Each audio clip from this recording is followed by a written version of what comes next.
वे भारतेंदु युग के महत्वपूर्ण कवि थे। इनका निधन 1922 में हुआ था। 1874 में विदर्भ में रसिक समाज की स्थापना की थी। ये कवि निबंधकार, नाटककार, कवि और समीक्षक थे। इनके प्रमुख नाटक हैं भारत सौभाग्य, पर्याप्त रामागमन आदि। स्वदेशी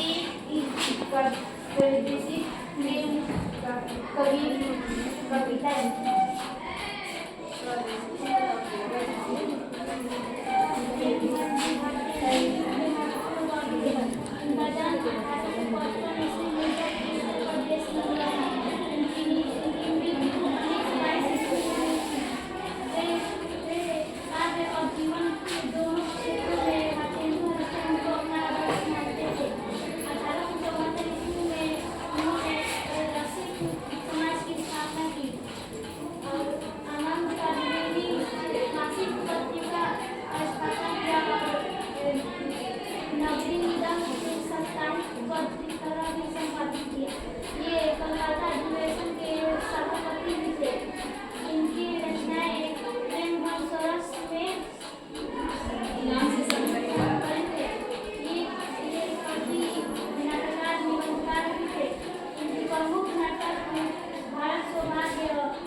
ये आपके भारतेंदु युग के कवि हैं, ठीक है। भारतेंदु युग के बारे में पता है आपको?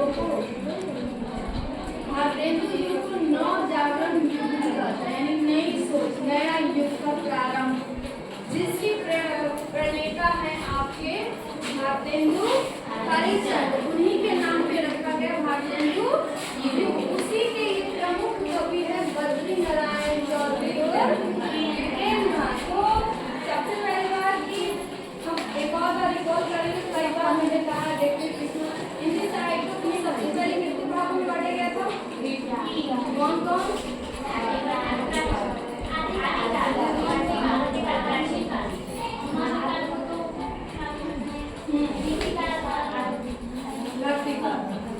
जैसे सबसे पहला नाम आ गया है आदिकाल, फिर उसका पहले आदिकाल, मध्यकाल, फिर आधुनिक काल, 3 काल, लेकिन आगे चलकर ये 4 में डिवाइड हो गया। तो जो मध्यकाल है उसको 2 भागों में बांट दिया गया। आदिकाल, फिर आया भक्तिकाल, तब आया रीतिकाल और चौथे में आया आधुनिक काल। ये इन सब की काल का बटा हुआ है। फिर हम आते हैं उन सबको पीछे छोड़ते हुए क्योंकि भारतेंदु युग के कवि भारतेंदु युग के बारे में बताना है। अब आए आधुनिक काल। आधुनिक काल को भी बहुत लगभग 7 खंडों में विभाजित किया गया, ठीक है। उस आधुनिक काल में सबसे प्रथम युग की शुरुआत होती है भारतेंदु युग, जिसको भारतेंदु हरिश्चंद्र के नाम पे प्रकाशित इन्होंने नहीं किया था, ठीक। तो कब फिर आता है भारतेंदु युग के बाद आते हैं द्विवेदी युग, फिर उसके बाद आता है छायावादी युग। छायावादी युग के बारे में मीरा जी के बारे में पढ़े हो, महादेवी वर्मा के बारे में जानते हो 9th क्लास में। मैं नींद भरी दुखी बदली है ना 9th क्लास में पढ़ के आए हो, वो छायावादी कवि, ठीक है। और छायावाद के बारे में भी 4 खंडों के बारे में मैंने आपको कई बार बताया होगा, बताया होगा नहीं बताया है। फिर छायावादी के बाद आता है प्रगतिवादी युग, फिर आता है प्रयोगवादी युग, फिर उसके बाद नई कविता। अभी नई कविता का युग चल रहा है, ठीक है। नई कविता का युग कब से प्रारंभ है? सन 1953 से अभी तक सिर्फ नई कविता चल रही है, ठीक है। तो वो सबसे जब आधुनिक काल शुरू, आधुनिक काल के प्रथम जो खंड है भारतेंदु यूपी, ये प्रथम कवि हैं। उसके बहुत जाने माने कहें तो बहुत ही बड़े विद्वान इनका नाम लिया जा रहा है। यहाँ नहीं पूरे इंडिया में फेमस हो गए थे। और यही नहीं, इतने फेमस हुए तो बेटा देखो यहाँ पे लिखा भी हुआ है कि वे काव्य और जीवन दोनों क्षेत्रों में भारतेंदु हरिश्चंद्र को अपना आदर्श मानते हैं। आदर्श क्योंकि सबका एक रोल मॉडल होता है, ठीक है। किसकी पद चिन्हों में ऐसी ही नहीं, तुलना नहीं करना है, लेकिन विचारों को अपनाना है। हर किसी के लाइफ में एक रहता है हीरो कि हमको वो अच्छा लग रहा है, मुझे उसकी पद चिन्हों पे चलना। पद चिन्हों नहीं कि जैसे जैसे वो चले वैसे नहीं, उनके जो गुण है वो मुझे लेना है। वैसे ही बद्री नारायण चौधरी के किसको आदर्श मानते थे? भारतेंदु हरिश्चंद्र को अपना आदर्श मानते थे। उनके द्वारा लिखी क्या सही है क्या, क्योंकि एक समीक्षक के रूप में भी ये विख्यात है। समीक्षक उसे कहते हैं किसी कोई भी लेखक अपने काव्य रचना करे या गद्य रचना करे, चाहे कुछ भी करे, उनको पढ़ के अपना पॉइंट ऑफ व्यू देना कि इसमें और क्या जुड़ सकता है और क्या छांटा जा सकता है, यानी कि एकदम फेयरली जवाब देना कि सही और गलत। उसी को बोलते हैं समीक्षा। की क्वेश्चन भी आ जाएगा कि मान लो कि विष के दांत का समीक्षात्मक वर्णन कीजिए। समीक्षात्मक कि तुम्हारे मेंटलिटी को एग्जामिनर जज करना चाह रहा है कि तुम्हारे पॉइंट ऑफ व्यू से विष के दांत जो चैप्टर चला है उसमें क्या सही है क्या गलत है, उसको अपने हिसाब से काटना और जो नहीं किसी इंसान के बारे में एकदम जो है उसको बताना। मान लो कोई लड़की है, उसके बारे में बोले कि बताओ समीक्षात्मक इसका वर्णन करो, मान लो इसी को बोले तो इसकी पॉइंट अच्छी बातें बताएंगे और बुरी बातें बताएंगे, ताकि बुरी बातें ही नहीं हम उसको नीचा दिखाए, बिल्कुल नहीं।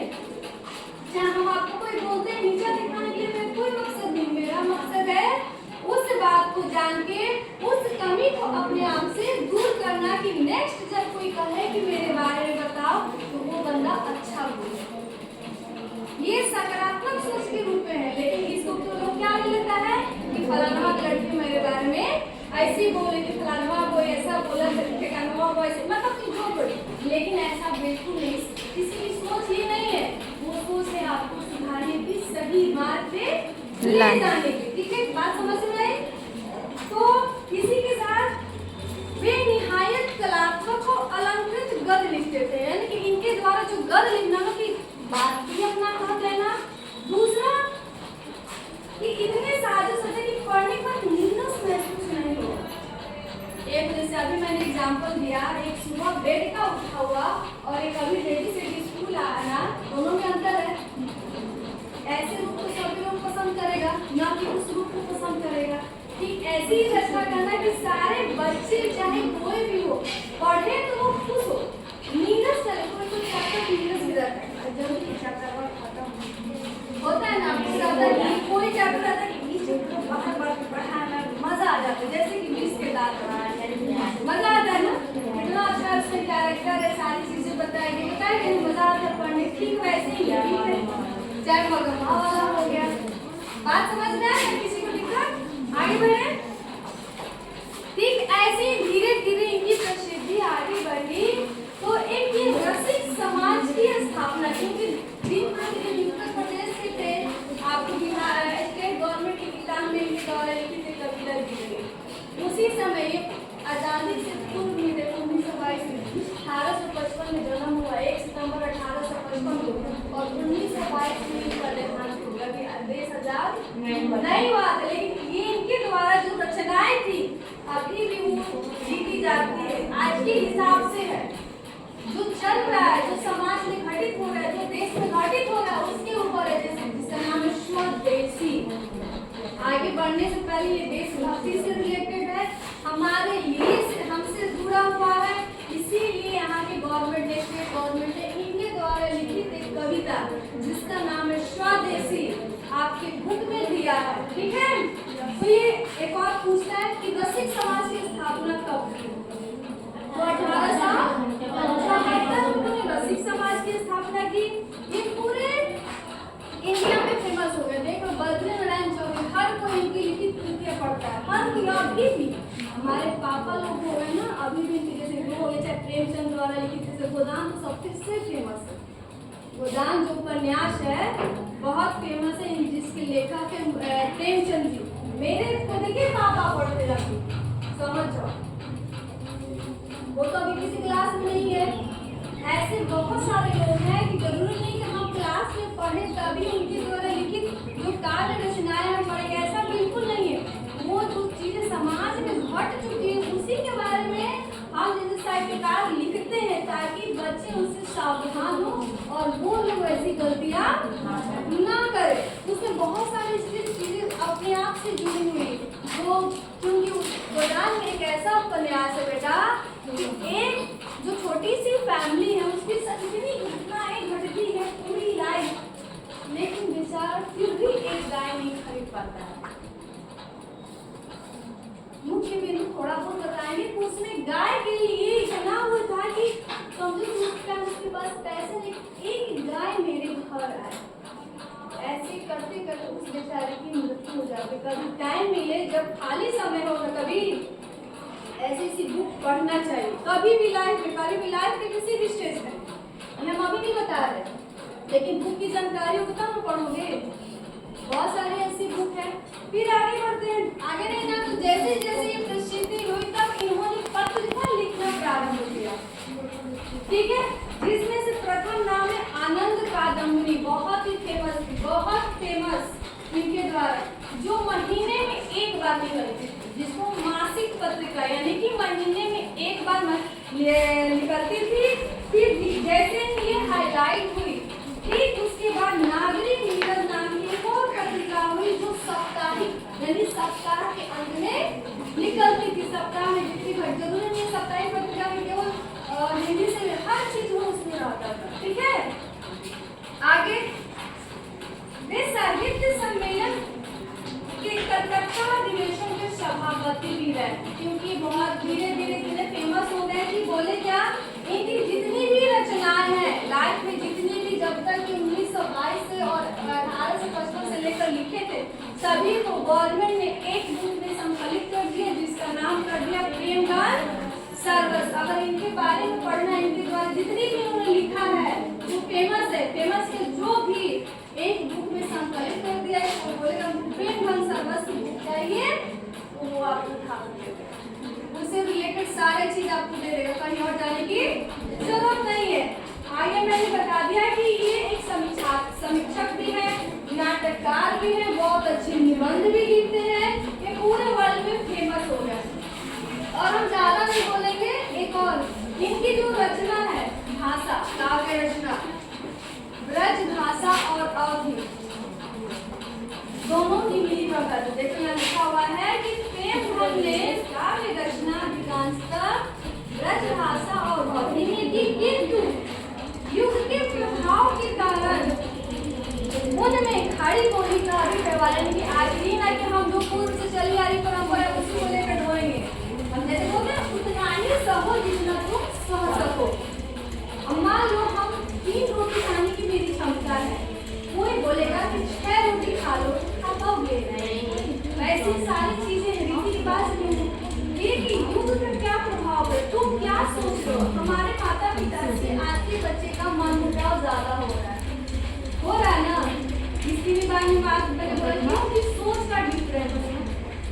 तुम आज के हिसाब से सोचते हो, वो पूर्व बनाई परंपरा के हिसाब से सोचते हैं, इसकी वजह से लड़ाई झगड़ा होती है, यहाँ तक कि आगे बहुत बात भी बढ़ जाती है। तो जैसे ही देखा कि युग क्या प्रभाव है, आज के टाइम में क्या सोच रहे बच्चे, अभी तुम लोग क्या, जो भी साहित्यकार हो, अभी तुम लोग क्या सोच रहे हो, उसके हिसाब से साहित्यकार लिखेगा, न कि अपने अनुसार नहीं। पहले ही मैं बता दूं, साहित्य समाज का दर्पण है, यानी कि आईना है। समाज में, देश में क्या चल रहा है, उसी को चीज को लेकर हिंदी में लिखा जाता है, चाहे साहित्यिक रचना की जाती है। तो हम अपने मन से कैसे लिख सकते हैं, हमको बस एक जरिया है लिखने का, लेकिन समाज में क्या घटित हो रहा है उसको तो वही लिखे, तब तो तुम अवेयरनेस हो, सावधान हो गए जी। फिर कैसे सावधान हो, सोचने वाली बात है। आगे ज्यादा नहीं बोलेंगे, फिर स्वदेशी के बारे में। तो ये रही आपकी बद्री नारायण चौधरी की लाइफ से जुड़ी छोटी मोटी अंश जो लेखक परिचय के नाम से बोल रहा है। इनका क्या बोलते विभूति का सन 1922 में हो गया। इतने दिनों स्वदेशी क्यों लिखे? स्वदेशी एक ऐसी कविता है जो राष्ट्र प्रेम से जुड़ी हुई है, ठीक है, देशभक्ति से जुड़ी हुई है। लेकिन बायोग्राफी में किसी को दिक्कत, आगे बढ़े ना, कविता के बढ़े तो जो स्वदेशी शौक नहीं है किसी के पास, शौक ये नहीं है शौक स्वदेशी स्वदेशी प्रेम धन सर्वस्व से ली गई, ठीक है। उसमें जो इनके द्वारा इस और कोई जैसे इसमें बुक में अन्य अलग अलग लेखकों द्वारा कविता कहानी नाटक निबंध है ना, लेकिन प्रेम धन सर्वस्व में जैसे ऐसी बुक होगा उसमें लिखा होगा प्रेम धन सर्वस्व, उसी में ही कविता लिखा, वहीं से लिया गया। पूछ सकता है कि प्रेम धन सर्वस्व से कौन सी कविता आपके गोबरी भाग 2 में ली गई, तो क्या नाम बताओगे? स्वदेशी। देखो यहाँ लिखा है कि स्वदेशी शीर्षक के अंतर्गत यहाँ प्रस्तुत दोहों में, जो दोहा आपके सामने प्रस्तुत है, दोहों में नवजागरण का स्वर मुक्ति से नया नवजागरण, नई सुबह, नई सोच। नव मतलब क्या? नया, जो सोई हुई जनता है उसको जगाना, जो शिथिल पड़ गई है, नवजागरण। दोहों की विषय वस्तु और उनका काव्य वैभव इसके शीर्षक सार्थकता प्रदान करते हैं, यानी कि जो दिया गया है ये सुटेबल है। शीर्षक जो शीर्षक इसे बोलते हैं, इसे ही बोलते हैं, इसे बोलते हैं। जो लिखा हुआ है स्वदेशी हो जाए, बीच के दांत हो गया, और न जाने और भी जितने भी है इसमें वो शीर्षक आपके लेखक ने क्यों दिया, क्या ये सही है या नहीं, बोल देगा कि इसका सार्थकता, शीर्षक की सार्थकता सिद्ध कीजिए, क्वेश्चन भी आता है ना, यानी इसको आप सिद्ध कीजिए कि लेखक ने दिया तो दिया कैसे, क्या ये वाजिब है या नहीं। आगे बढ़े ना, तो कवि की चिंता और उनकी स्वर भंगिमा आज कहीं अधिक प्रासंगिक है। मतलब लिखे तो बहुत पहले हैं, लेकिन वो कविता आज भी जीती जाती हमारे सामने प्रस्तुत है। जैसे लगता है कि बद्री नारायण चौधरी प्रेम धन जी अभी के टाइम में है और ये कविता देखे देख दुनिया में क्या चल रही है और लिखे हैं। जो ये कविता पढ़ा होगा ना, पढ़ के तो एकदम क्या बोलते हैं, समझ गया होगा कि ये देश से रिलेटेड है कि है ना। तो आगे बढ़े, चलो पढ़ते हैं कविता, जो क्या बोलते हैं बद्री नारायण चौधरी जी प्रेम धन देशभक्ति से रिलेटेड। बढ़े ना, करते ना, समझ में आ रही किसी को? चलिए, स्वदेशी कविता जिसके राइटर है बद्री नारायण चौधरी और प्रेम धन। ये क्यों बोल रहा है स्वदेशी कविता?